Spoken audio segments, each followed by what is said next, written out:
You're listening to a Time Machine podcast.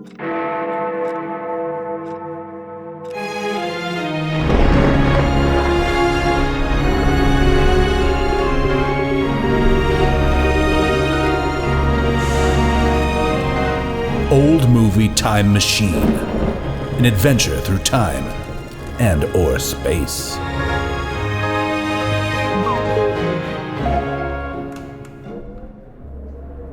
Hello, everybody, and welcome back to Old Movie Time Machine. On this show, we are using color films made between the years of 1945 and 1965 in the old US of A, and we're using these as windows into the past. Now, we climb through these windows, we have ourselves a look around, we explore, we analyze, we gather our data, then we climb back through the window to present times, and we tell you all about it. And while we do this, we're going to be asking some critical questions, such as, who are these people? What are their habits? How are they treating each other? What decisions are they making? And why? Also, most importantly, arguably, it's up for debate, what are they wearing? And what do their living rooms look like? Then at the end of the show, we ask the vital question on behalf of all of humanity. This movie we just watched, are we going to keep watching this? Are we going to keep involving ourselves with this film? That's what they were doing to them. Shrishma's doing her beach dance at me right now. And it is almost distracting. Catherine's joining in too. They're all doing the candy right now. And if you've seen this movie, you know what that means. There's a lot of movement happening. Catherine.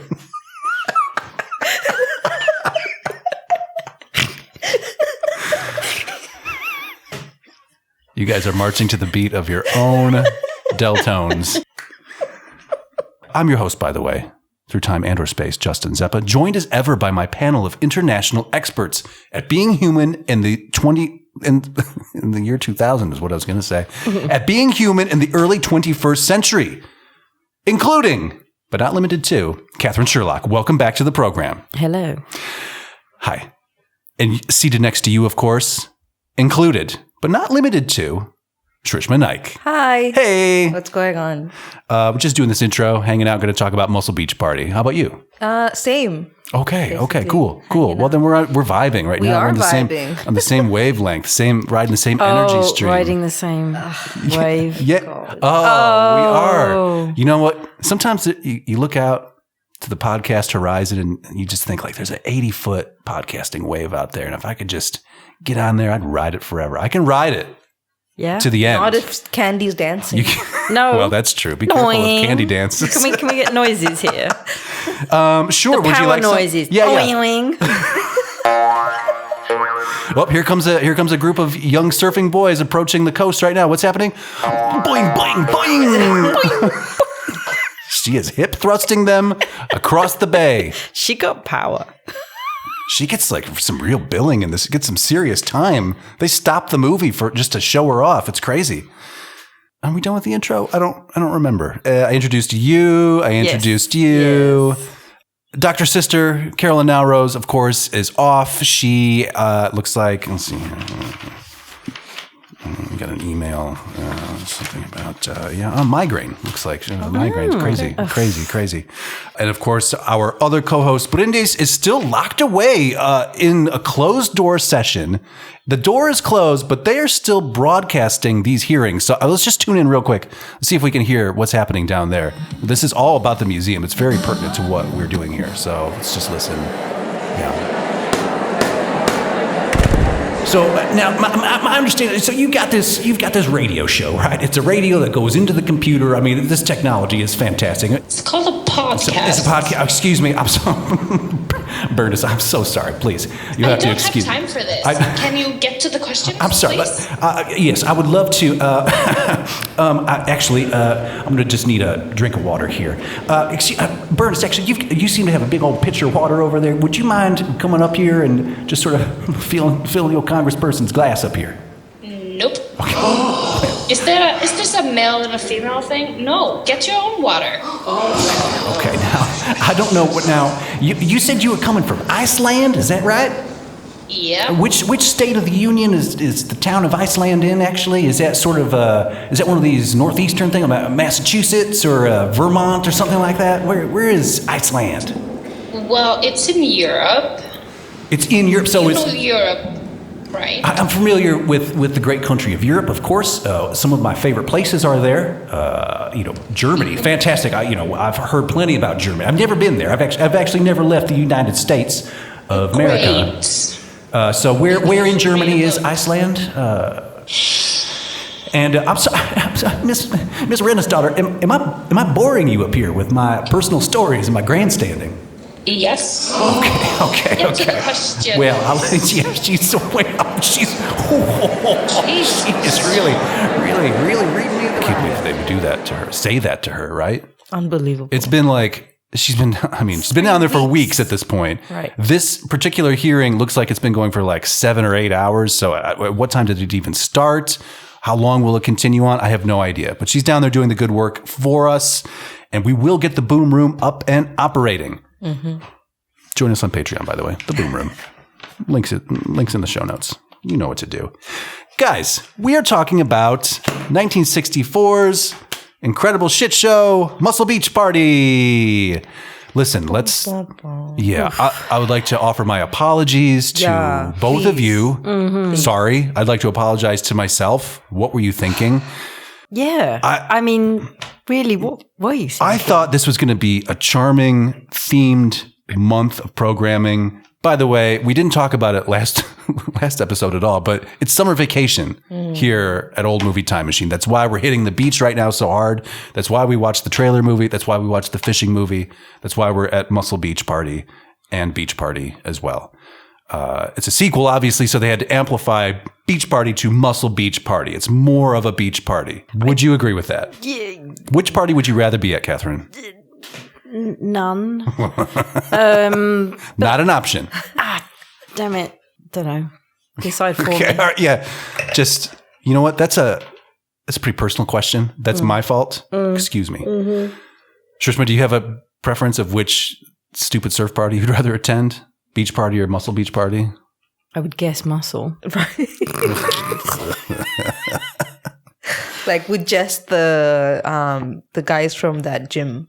Yeah, just on that side of the beach. Are they dancing like candy? Are but they doing I didn't that? actually find them so like they were nice, but I was like, oh, they're so like oily. I know, right? I mean, they would just stain everything. And then it's all bronzer, too much. right? And then like the shorts and the outfits. Oh my god, the shorts! God. There was there's no way anything could be hidden in those shorts. Nope. Yeah, it was all far too obvious. But wouldn't you say it was ahead of its time? In what respect? Like having like men in pink like little shorts. Yeah, and I mean the pink capes and the then pink like shorts. being portrayed as these masculine, strong men. I would have thought. Yeah, I see what you're saying. I guess so, because here was my biggest question. It was eventually answered at the end of the film, but my thinking was, okay, we've had Beach Party last year. We made money on it. We want more of this type of product. I would think, and these are my biases coming into play, you know what? Let's, we're going to amp it up, of course. I mean, it's a sequel, a little bit more, right? Yeah. But I would be like, well, more bikinis, right? Why wouldn't we do more bikinis? Exactly. Why are we actually subtracting bikinis and adding an element of bronzered bodybuilders? Right. Now, at the end, of course, we get the exciting news that there will be a follow-up film to this one called Bikini Beach. So I'm assuming that was what they were like, look, we got to hit different demos, there's right? some actual logic. There could be. There could be. I think that they're like, okay, here's what we do. We know that they like the beach movies for right now. Guys, girls, we'll make one for the guys, one for the girls, and arguably some of the guys. It's more so. Yeah. You think so? Yeah. I mean, all right. Let's talk about Muscle Beach Party, shall we? Let's get into the weeds. Yes. Catherine, do you have a one-line review of Muscle Beach Party? Yeah. I'm so sorry.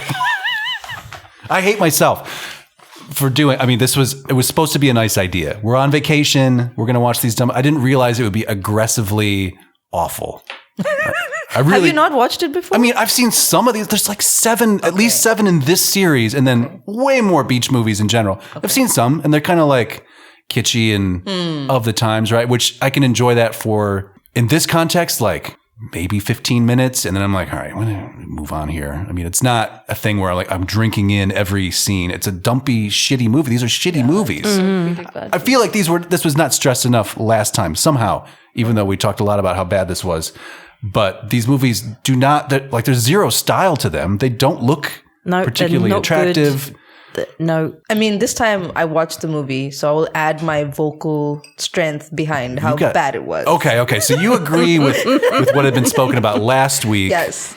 That there were some issues with Beach Party, So remember how you guys asked me, would I go watch it after I listened to you guys? So I tried.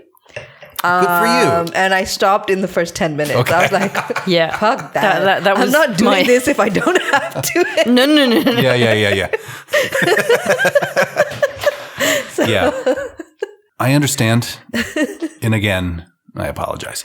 Now, what's your one-line review? So sorry. Okay. So it doesn't really sum the film up. It just was a comment on something that really annoyed me. Yeah. So seriously, how many tassels do we need to see? I mean, utterly pointless. Yeah. I mean, look, Candy's body gyrates at most gyration points. Any point that a gyration could be elicited from, there are gyrations coming. And each of those gyrations demands no fewer than 200 to 300 tassels, I would guess. So I think that's what we're seeing. I mean, it's really just an engineering marvel more than anything else, but I think, honestly, what would she be without the tassels? She would be a nice woman dancing a bit more aggressively than everybody else, is what it feels like. I'm not sure. Is this a talent? No. Well, I mean, no. Because like anybody could do it, right? Yeah. We could all. If you put us all in tassels right now, we would. We've been doing it. The tassels would not just be static. Yeah. Candy, I think you're just spot on. Amplifies. Shrishma, do you have a one-line review, by the way? I do, but I need to preface my review with no offense to you guys, because I know you are a really good dancer. But I think this is kind of like the genesis of the stereotype that white people can't dance. Oh my God, yeah. I am outraged. Because it was... But I completely agree with you, because it was so obvious when... Can I drop the thing? The amazing thing that actually did happen in this. Yeah. And probably the only thing that saved it for me. Okay. On any level. Oh, curious about what this is. Okay. Stevie Wonder. Yeah, right. Oh my God.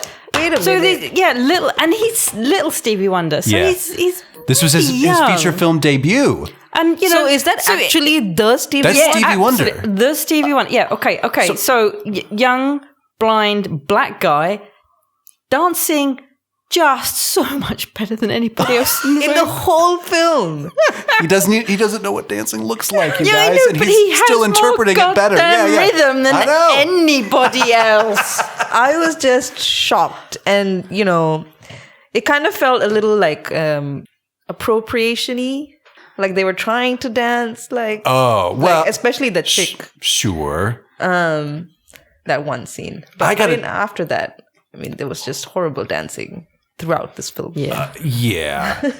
Now, by the time we get to Little Stevie Wonder, I had forgotten entirely that he was going to be in the movie, and all of a sudden they just drop Stevie Wonder is here. My jaw hit the floor because I did not pick up on.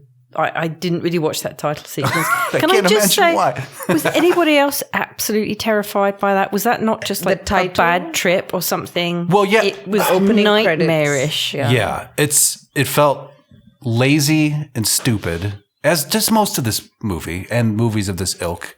But it certainly felt like, why are you showing me the storyboards of the, film it? It just went on and on and on. Yeah. It was just horrible. Here's the gang arriving. An exact same opening sequence. This movie is very beat for beat in a lot of parts. Mm-hmm. So yes, we've got the old jalopy. It is red now instead of yellow. And the whole gang is here. It's just a parade of everybody. Yes, Shrishma. You don't have to raise your hand. Are they supposed to be married now, or is he still trying to get with her? No. They're very clear about this. He's still trying. It is. She's still resisting. It's very curious, though, as to how old these people are. Yeah. I really don't have a sense of it. And I mean, Frankie's life attitude, by the way, we're going to get to it, but I'm going to get a lot of questions about Frankie's future, as does Dee Dee. So a lot of things have happened in the year since the beach party. Yeah, this is it. I mean, so a year has passed and nobody looks any older, or everyone's wearing the same clothes. Dolores is going by Dee Dee, though. Okay. So think about that. She's gone through some kind of personality. Oh, No, Dick Dale, he uses his full name and he gets himself a sign on his own band truck.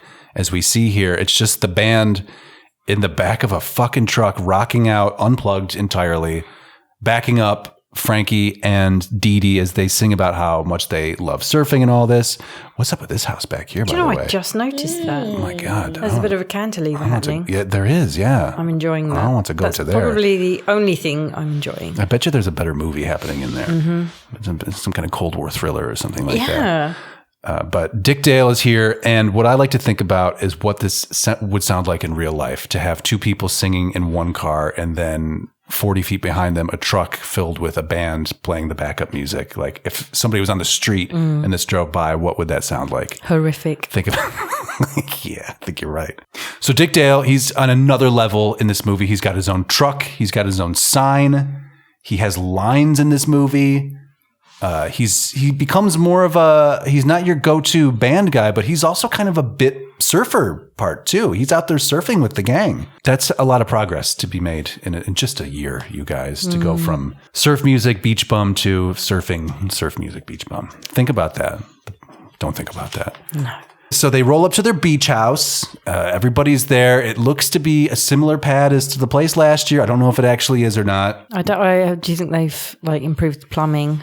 I can't imagine. I mean, again, this gets into a lot of lease issues because last time they had booked for 2, but ended up housing about 28.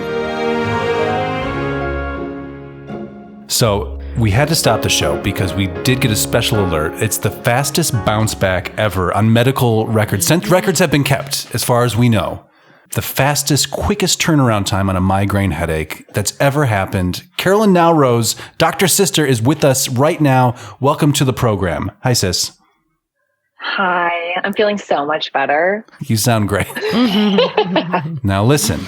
I understand that you have some news to report to us. You're here to talk Muscle Beach Party, correct? I am here to talk Muscle Beach Party, and I admittedly didn't do my homework because when I checked in with you earlier this week about, recording, you were like, well, and then I had a conflict and then so that I didn't watch it. But I feel like fault. After Beach Party, after Beach Party, I feel like I can do this without watching it. I think you can. To be fair, you did not miss. No. You're absolutely Let's just say the opening sequence is exactly it's the same. identical. The car is a different color. That is it. So, Carolyn, let's get you caught up real quick. Yeah. Nobody's terribly excited about this motion picture extravaganza. Nobody was excited going into it. Nobody's excited leaving it. We don't quite understand who this was for or why it exists at all. But we are excited. It was for the kids. Well, but was it even for the kids? These kids suck. It's pre-rock and roll revolution, though. We're still doing beach party stuff and jumping around in big shared sweaters. It's stupid. We are very excited, though, because this motion picture does allegedly feature Little Stevie Wonder per the title cards. That's what's bringing us back in, is that Stevie Wonder will be making an appearance. Shrishma says no. You don't like Stevie Wonder? Well, I thought it wasn't like the real Stevie Wonder. And then I thought it was an actor? Yeah, I thought it was like a gimmick, like they found like a caricature version. He looks just like Stevie, but smaller. But small. So they're like little Stevie Wonder. The sideshow version. And I was actually I had ready a whole speech about how I thought that was inappropriate. Yeah. But clearly. Do you want to give the speech anyway? I mean, you could. Okay. It's okay. Feels like it's moot now. So the next day, we are following Beat for Beat Beach Party. We are grabbing our surfboards. We are heading out to the surf. All the usual idiots are here. We've got Frankie. We've got Dolores, who has gone through some kind of personality change and has become Dee Dee in the years since we've seen her. Carolyn, that's for you. When we talk Dee Dee, we're talking Dolores. We've got Deadhead. She's got a nickname now. Again, it's a sequel, so we're doing everything to the nth degree. Deadhead is even dumber than he was last time. And then we have a character I like to call Other Frankie, who is their friend who looks kind of like Frankie, but is not Frankie. And his name is actually, in this film, Johnny. In Beach Party, his name was Ken. Very confusing all around. But hey, everybody's here.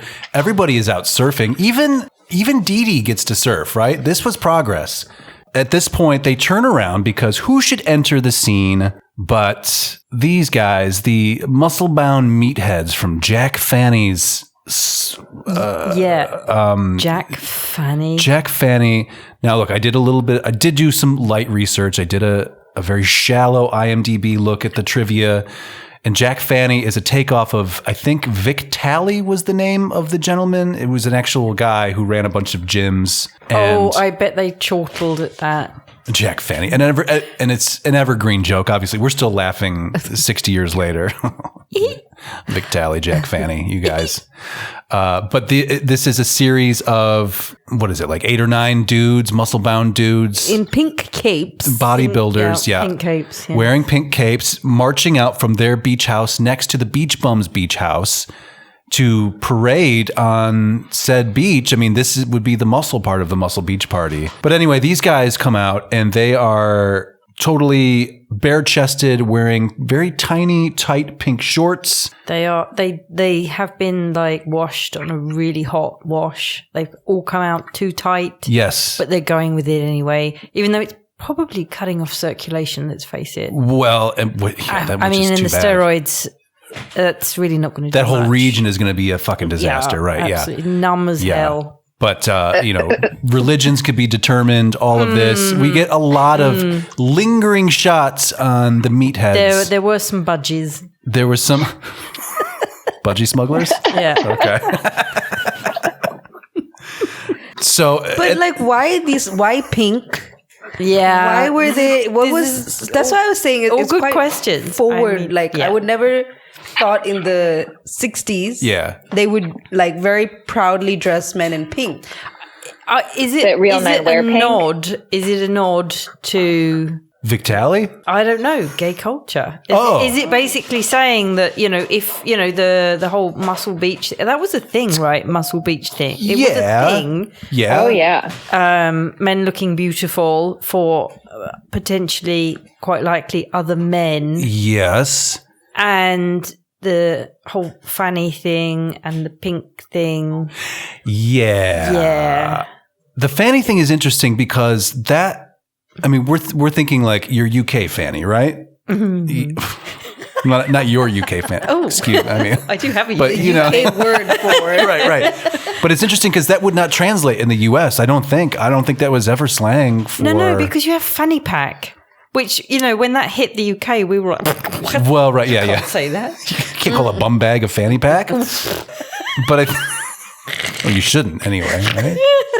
You're calling it bum bag. You should not mix these two up. This is for sure. It's true. Nobody likes it Nobody when that crosses happens. the street. Yeah. We get some ladies checking them out. Most of the beach bum women, they kind of ignore these guys. Like everybody's laughing at these guys. The only person who shows interest, who's a woman, is the Contessa. Yeah. And then everybody else, like even Buddy Hackett, is sort of like drooling over Mr. Galaxy, aka Flex Martian, by the way. Yeah. So Flex Martian, Carolyn, is the lead meathead bodybuilder, Mr. Galaxy. So he is so important to this group that he's actually a little bit taller than everybody else, and he wears purple where they wear pink. So and he has a gold cape. Yes. So they're all like Arnold Schwarzenegger before Arnold Schwarzenegger. Yes. Like the governor was watching this in Germany and saying, I must go to Muscle Beach. I want to go to there. Yeah. Is it pretty good? Yeah. That was great. That's what I'm picturing, and I'm now... Get out of here. I want to go to there. I want to wear pink. I want to wear tiny pink trousers. Arnie. Pumping iron. Jack Fanny. Yeah.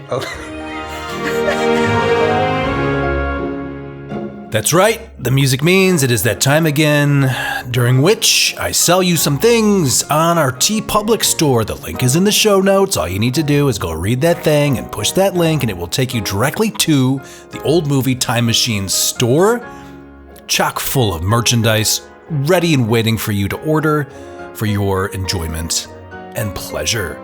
Today we're going to be talking about the Northwest design. Now this is, harkens back to episode 1, North by Northwest. It is similar to the Saul Bass designed credit sequence, as we've got a lovely green vortex matrix background with the Old Movie Time Machine words over at the top there. And here's the deal.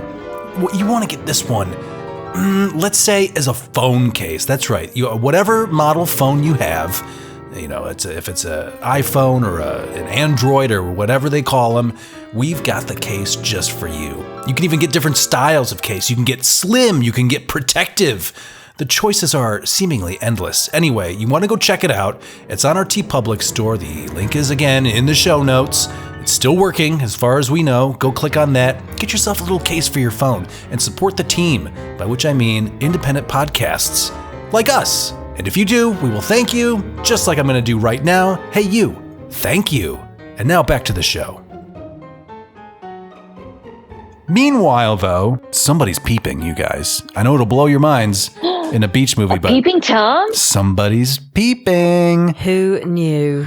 Turns out it is an assistant to a very wealthy business manager played by Mr. Buddy Hackett, who is on his boat out at sea. That is the mysterious white ship we keep referencing and seeing out there. He is there buying and selling. And at this point, now we're back to a comfortable spot for me when I look at the inside of his yacht here, because we're seeing all the traditional signifiers of early 1960s living. We're seeing the wood paneling. We're seeing all of the multiple rotary phones on this desk. We're seeing furniture. We're seeing old-timey technology in the background and a wall map, as one must have, plus various nautical gauges and things like that. A lot of brass, a lot of compasses, such like. And that's what we like to see. So we're to understand that this group of, are they teenagers? Are they in their 20s? Are they in college? We're not sure. Where are we with this age? Could be anywhere, we're not frankly. Sure. Could be in their 40s. Who knows? These young beach bums, they're so interesting that they have yet more adults peeping on them. Oh, contraire, though, fair sister. Actually, it turns out that they're not peeping on the beach bums.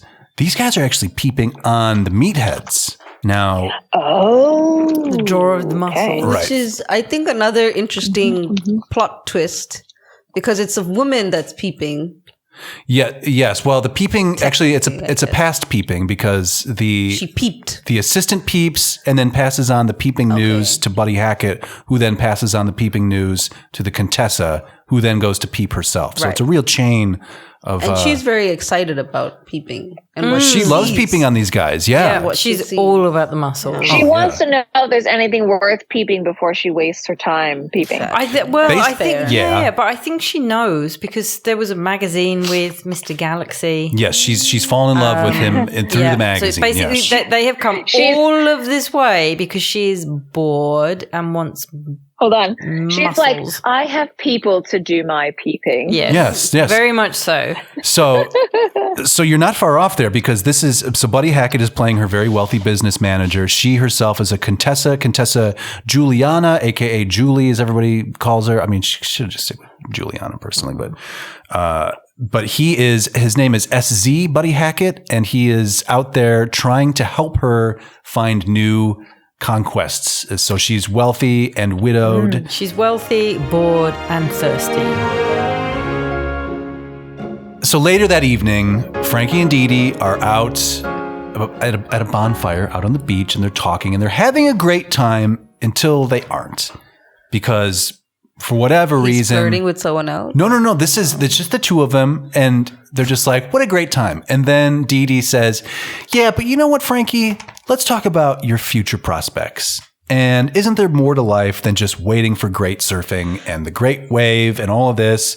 You're so clever and you could really make something of yourself. And why don't you do that? It's a question. It's a valid question, maybe. I don't know if this is the place you would ask that or whatever, but Frankie does not respond to it terribly well. He bristles in response. In fact, he gets very standoffish and is just talking about, I'm out there and I don't want to be part of a 9-to-5 world. I don't want the bills and the strings. He's already throwing off the shackles of capitalism and rejecting that sheep life. Right. And she's like, yeah, but don't you want to have an actual life? And he's like, no, I live within what's free, man. It's actually kind of proto-hippie talk. I only take what's free. It is very proto-hippie talk. The sky goes straight up and I can go do whatever I want to do, man. And he also says, now you swing with me on that or you don't swing at all. So, and then he goes out, he grabs himself a torch and he goes out for some night surfing. Now you swing with me on that or you don't swing at all. And so he's rejecting wholesale anything she's presenting about because he's a little suspicious. Still, a year later, he's like, this sounds like you want to slap the handcuffs on me. It sounds like you want to marry me. And she's like, well, yeah, I mean, this is year 2 of talking about getting married and we are anywhere from 17 to 27 years of age. So why not? Why wouldn't we do that? It's 1964. He also sounded like he was into it in the last film where he was like, yeah, it's like we're going to be like married people. And then in this film, like I would be like dropping him like he's hot. If I were Annette Funicello, I'd be like, clearly you don't want to be with me. So we want different things. All of this conflict inspires Dee Dee to do some singing, as we've seen her do. No mirror this time. She's not singing to herself. It's still horrific. It sounds, the acoustics are appalling. It's really bad. She is literally singing out of a toilet bowl. Yes, is what it sounds very like. tinny. I do not understand why anybody thought this was good. It's really weird. Did someone just have some new electronics? And they played around and they made some sounds that they'd never heard before. And they went, wow, that's amazing. And they went with it. But actually, it was shit. I don't know. A little bit of trivia, though, for you. From my very light research, apparently at least 6 of these songs were co-written by Beach Boys super genius Brian Wilson, who is noted as a pop mastermind. He's the key Beach Boy. He wrote all those songs, basically. He must have had nothing to do with this then. He's a co-writer apparently, but he must have. Maybe it's just a contract deal. Maybe it's just a sign. I'm just put my name on there. That's fine. But you guys figure it out because none of them are terribly memorable. They're not good songs. They're horrible. Horrible song. All right, horrible. All right. So she is singing about how boys need, like what boys need in a girl and what a girl should be for a boy. But I ask you, what does Dee Dee need? Who's providing for Dee Dee, for God's sake? Who's singing about her and her needs and questioning that? Nobody. That's who.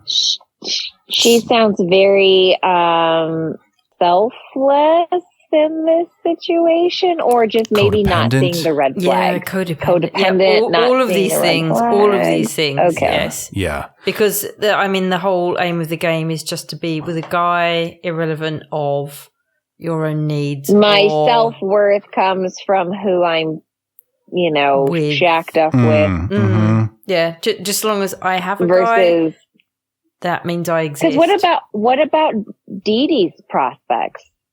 I mean, I'd be turning the question on her if I were Frankie and being like, what are you going to do? Well, and like I said, we see hints of this because other Frankie is forever lurking in the shadows, delivering fresh sodas unspilled on crotches. And so you always keep an eye on other Frankie, a.k.a. Johnny, a.k.a. Ken. The Contessa, meanwhile, Julie, she seems less than thrilled with all of it and kind of wanders over to the beach where who should she run into but a little torch-bearing surfer boy named Frankie. So she wanders out over the beach, sees this little guy pull up his board and his torch and head over to have himself a nice post-surfing cigarette. We like to talk about different types of smoking you can do. This has got to be one of the best, right? After you're shooting the curl, go have yourself a ciggy. Okay, but so something I noticed about this. Yeah.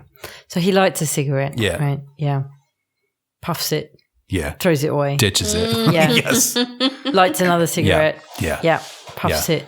Now, Catherine. Throws it away. You know how I feel about wasted food in a motion picture, and you know how much I love cigarettes. So you can imagine that this really got under my skin. 3 different cigarettes only not even half smoked, like a fraction smoked, one puff, tossing it aside while he's singing a song.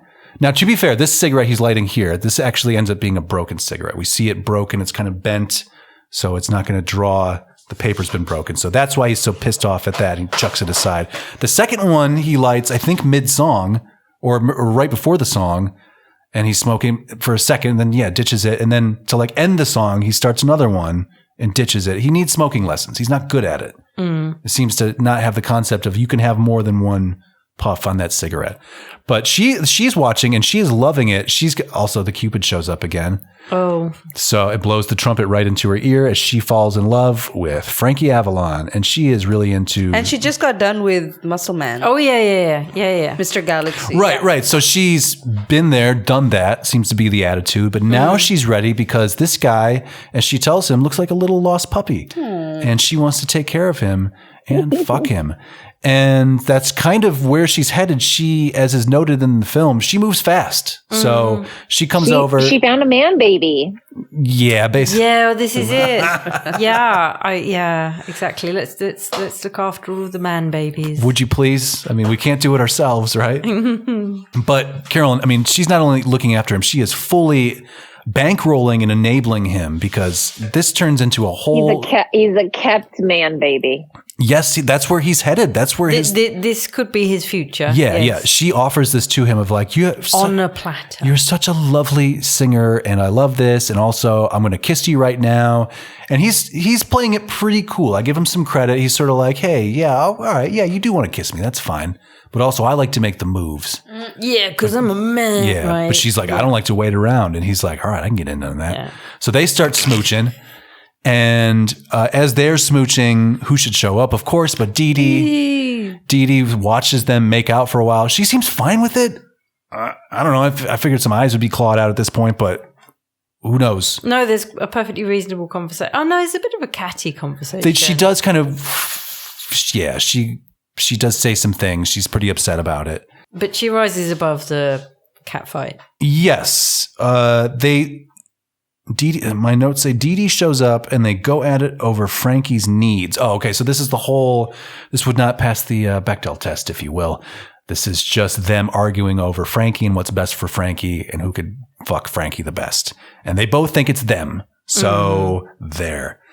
But Julie has clearly decided to fall in love with Frankie. She just makes a decision of like, yeah, I think it's time to make the preparations, the in love preparations, and I shall be prepared to sweep you off your feet. So as a female character, she has a lot more like agency. Yeah. Oh yeah, 100%. True. Her sexual and she is encounters. I think she's the best character in the movie. Yes. Yeah. She's clearly the most interesting, has some depth, and it's just different from the rest of these boring slobs. Yeah, I mean, they're all just like porridge. The rest of them, they're just dull.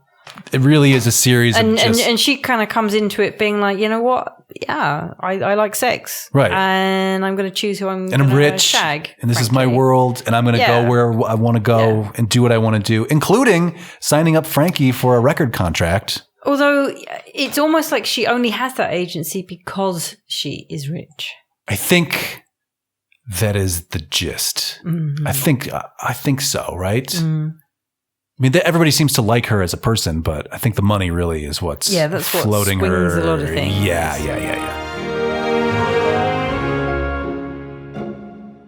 Anyway, who should show up at this particular moment, though? Little Stevie Wonder. Little Stevie Wonder shows up, and all of a sudden, this movie gets some wind in its sails, you know?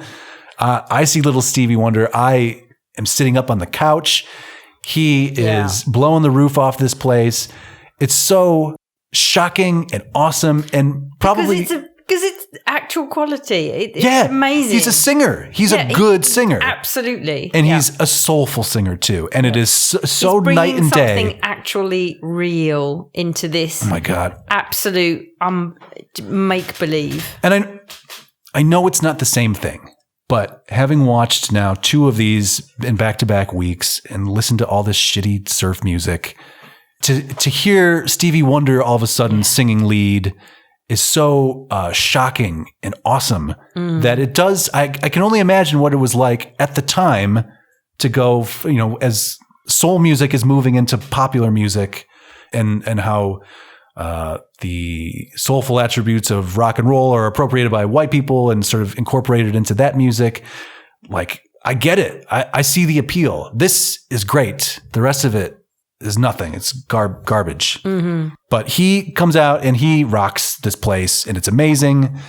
Everybody's having a great time. They all wish that he was the star of the movie, is what I think. And Katherine, as you said, I mean, he's dancing to beat the band like he's the best one in the movie. Was there a fight before this?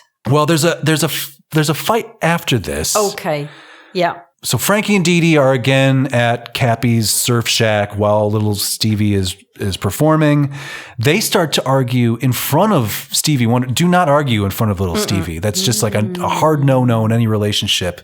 If you're going to have a talk that's serious, take it to another room. Do not bring it to Stevie Wonder. Thank you very much. Man's a fucking gift. Do not besmirch our gift with your petty bickering, all right? Frankie then tries to apologize to Dee Dee for almost running off and having this fabulously wealthy, cosmopolitan, sex-filled life. He's like, sorry. I'm so sorry I almost did those amazing sounding things, but it's just me and you, baby. And she takes him back, which is interesting. Well, she's got, but I mean, a couple times. Why? I mean, not being funny, they're not suited. No, they're really not. They don't share the same values or ideas of what they want from life. She doesn't care about the 80-foot mystery wave. No. Doesn't care at all. Literally all she wants is a ring. And he doesn't care about marriage at all. Or her. No. Other than, I need somebody to boing. Dog and, yeah, right. Yeah, but the love is so pure. Which they haven't done that either, I guess. What, their love is so boinging? pure? Oh, well. No boinging. No, I don't think so. No. I don't think so. No. I think she wants to, but she's still hung up on the ring aspect. I think she would, but there's a step missing there. Societal norms. So anyway, this movie continues on for some fucking reason. Here's how it plays out, you guys. I'm not going to linger here. We've spent plenty of time, more than enough time for Muscle Beach Party. So the meatheads show up at Cappy's surf shack again. He's like, oh no, there's going to be a fight. And lo and behold, there's a fucking fight. It's a very cartoony fight in which the beach bums and the meatheads are literally throwing each other through brick walls. Anyway, this punching, throwing stuff, I mean, they break everything. It's all just balsa wood and sugar glass breaking over people's noggins. And I mean, that's entertainment for what it's worth.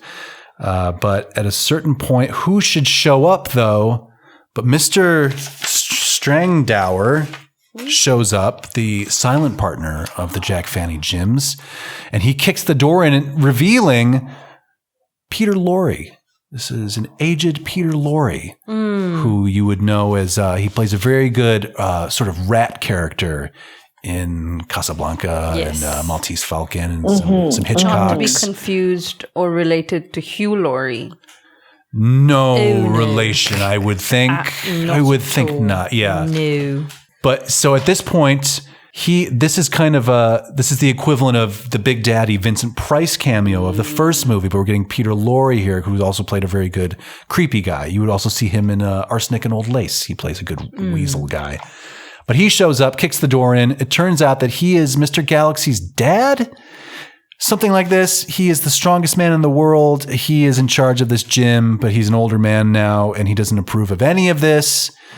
Least of all, Mr. Galaxy's behavior, and so he sort of drags him off. And Mr. Galaxy pleads with him. What is his plea, Katherine? It is, please don't spank me, Papa. Oh, my goodness. Yes. Yes. So that's his daddy. I was just logging that away for the drops, for the chief drop officer, because we're going to need that. Please don't spank me, Papa. You're much too young to look at girls, you hear me? Come with me to the office. Please, Papa, don't spank me. Don't spank me, Papa. Please don't spank me, Papa. And then having broken up the fight, that's the end of the picture, basically. Oh, so, God. But wait, so one thing. Sorry. Okay. Sorry, Shrishma. That's okay. I preempted my. This is, first of all, this is not the end, is what the end title card says. I mean, this is not the end because what? What happens Because The producers extend special thanks to Mr. Peter Lorre for his contribution to this film as Mr. Strangdower, soon to be seen in Bikini Beach. So what we're saying is this concept is insidious. Yeah, it's endless and insidious. Yes. But they kept obviously getting funding to make more movies. So. They're turning a profit. They must be. Clearly. So Bikini Beach coming out this same year. Yeah. I was just going to say, so there's nothing really resolved for like Dee Dee and Frankie? They just end up back together. They break apart and come back together. I'm assuming that the opening scene like, not like we're getting married or no. No, that would end the Beach Party series. Yeah. Maybe Bikini Beach. True. Yeah, so I'm assuming the opening scene of Bikini Beach would be exactly the same as these two films. In a car, surfboards, some atrocious song. And then they go. We establish what their current relationship is. The next day, they all grab surfboards and go surfing. Then something quirky happens, fueling the rest of the movie. But I'm assuming there's a peeping Tom. Yeah, because it's Bikini Beach. Yeah. There's gonna be more boobies. Okay. Yeah. Well. Yeah. That would track. That would make sense. Do you think that increases the or nuclear explosions? Are we going to beach party at Bikini Atoll? Yeah. Nice Atomic Age reference. I liked it. I'm laughing. Now the sad thing is, spoilers for 60 some odd years ago, but Peter Lorre dies 4 days after this movie premieres. No, and does not get to participate in Bikini Beach allegedly. I'm glad we said this now because I would have forgotten by next year, but when we get around to Bikini Beach. Unless you guys want to watch Bikini Beach and we call an audible and you need to see it. No, I'm okay. No, we're good. Okay. But thus concludes Bikini Beach. And there it is. I'm so glad I didn't watch it. To answer your question, Justin, no. We haven't got there yet. Well, I'm at the end of my notes here and I see that.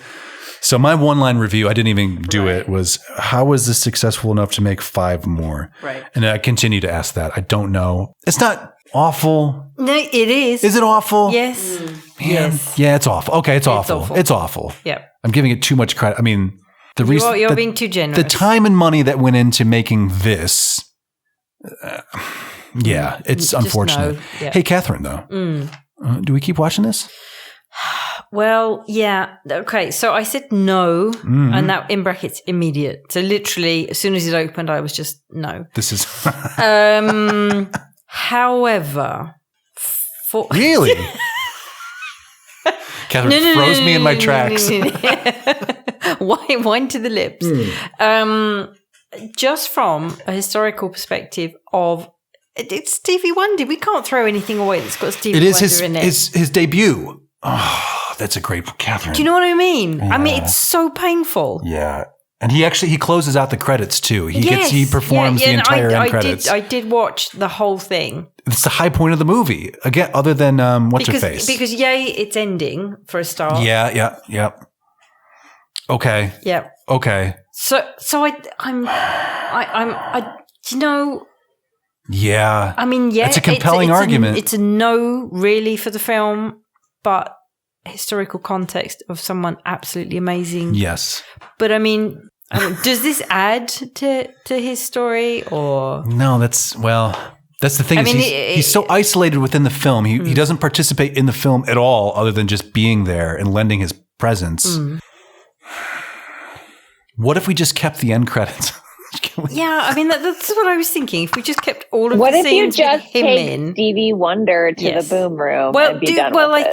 think we're jumping the gun here. Well, okay.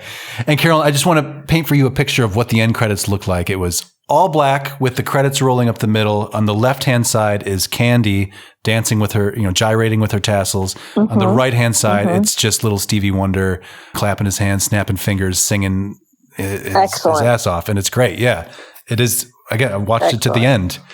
And yeah. Okay. So it's a semi. It's a Hollywood loaf from you. Shrishma. No. I would actually want to go back in time and delete. Yeah. See, this is how I felt about the last one. Like, this should not exist. Let's just burn everything associated. Yeah, okay. Two points of note. I like that they, kind of push the envelope with the pink bikini and the men wearing the pink If that's what they were doing. If that's they were I think they doing. were, honestly, they were probably just taking the piss. But maybe. And then, You think so? I don't know. Because there are some really long ogling shots. Okay, so we always talk about the gaze, right? The male gaze. And in this case, it was a male gaze on males and also a female gaze on males. Right. And they just spend a lot of time on those bronzed bodies and the flexing and the movie dances and all this. And then I guess the second point is that they did have a female character that wasn't kind of the object of other men. No. She was doing the objectifying. Yeah. Again, I think was different for the time. Yes. Okay. Probably. So, wow, you're building a case here. Right. Okay. Despite these 2 points. Okay. and proto-hippie, like... Oh, yeah. And also, don't fence me in, man.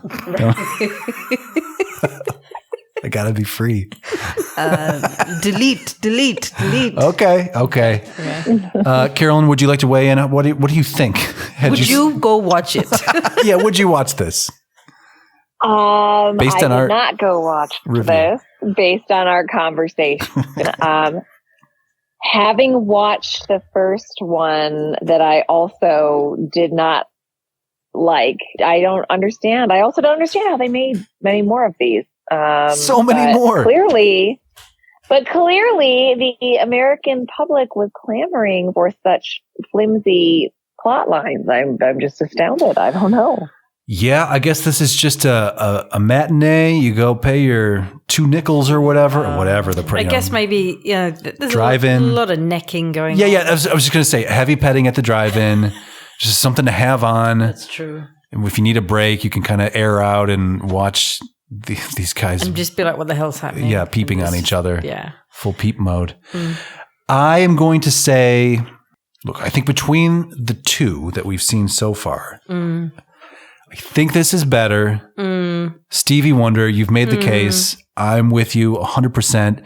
And also the Contessa as well. I do quite like her. Yeah. And that's all right. She's hot. And there wasn't anybody like that equivalent in the first movie. No. So, I mean, she at least made me want to watch the movie because it's like, well, what's she doing? What is she up to? Shrishma says no, thank you to any of it. But I will say no, of course, we've got to do this better, right? I'm holding out hope for Gidget. We are going to get Gidget in a few weeks, and I think maybe that's the one. Gidget, don't let me down. You say that now. I say it now. But let's talk about next week. It's a very exciting time. So this movie concludes our summer vacation. I hope you guys are relaxed. You're feeling well-rested, well-traveled, all beached out, sun-tanned, beautiful. You've been working out with your dumbbells on the beach this whole month, looking great. But now we got to get down to the business here, by which I mean it's a freestyle week next week. And this is something that we're going to be doing in our program.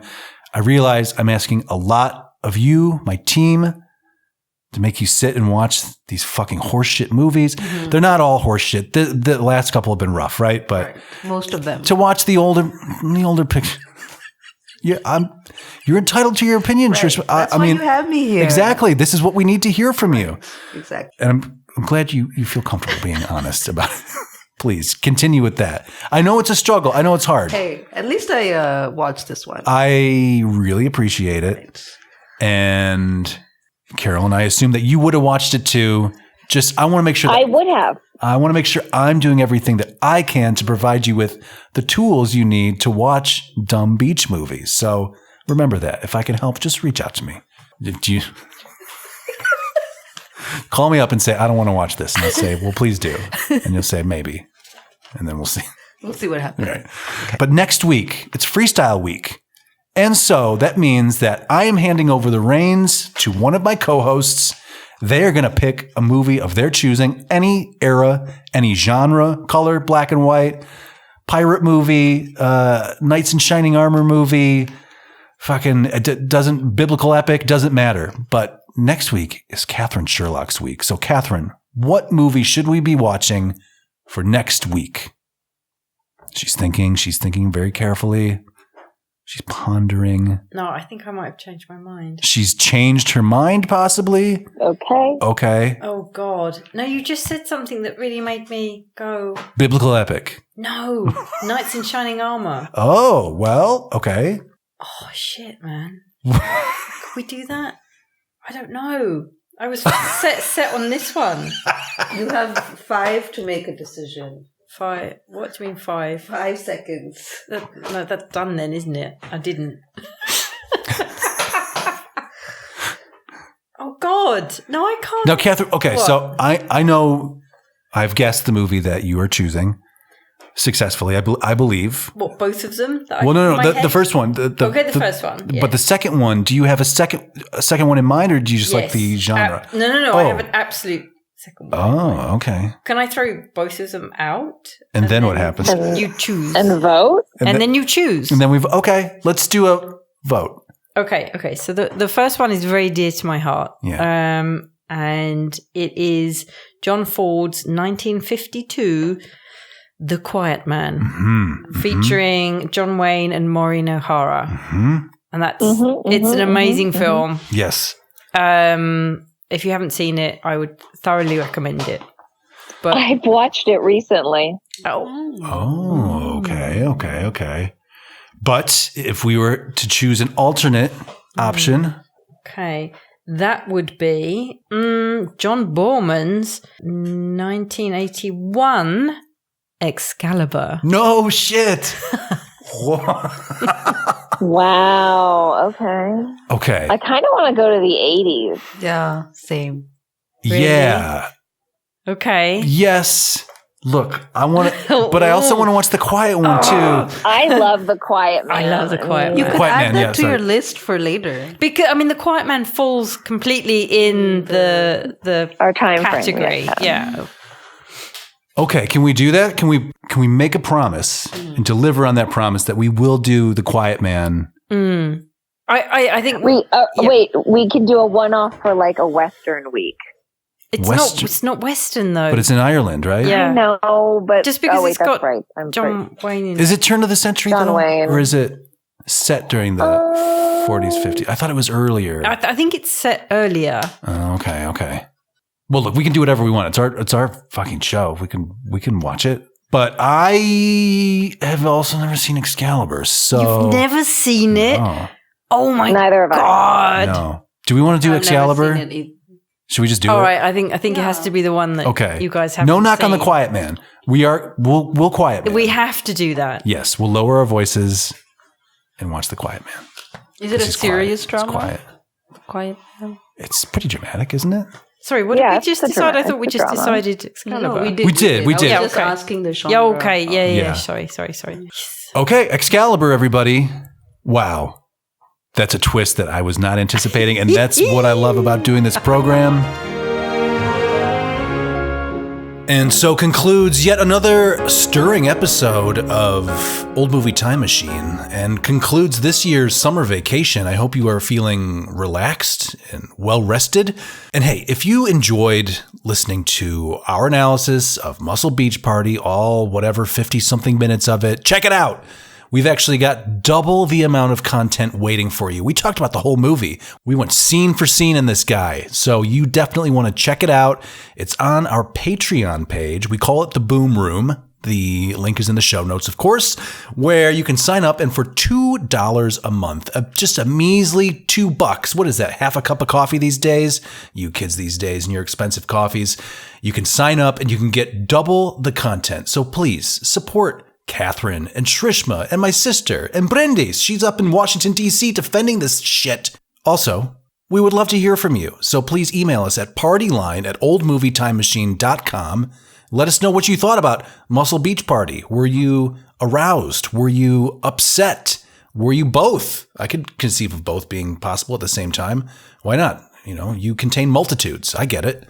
As for next week, we are watching 1956's Hilda Crane as we look at women of the era. Now, Hilda Crane, You're going to have to work for it a little bit. It's available for streaming, I believe, on Roku, but you can also find yourself an excellent, beautifully remastered Blu-ray available wherever Blu-rays are sold. So check that out. We would love for you to have watched Hilda Crane.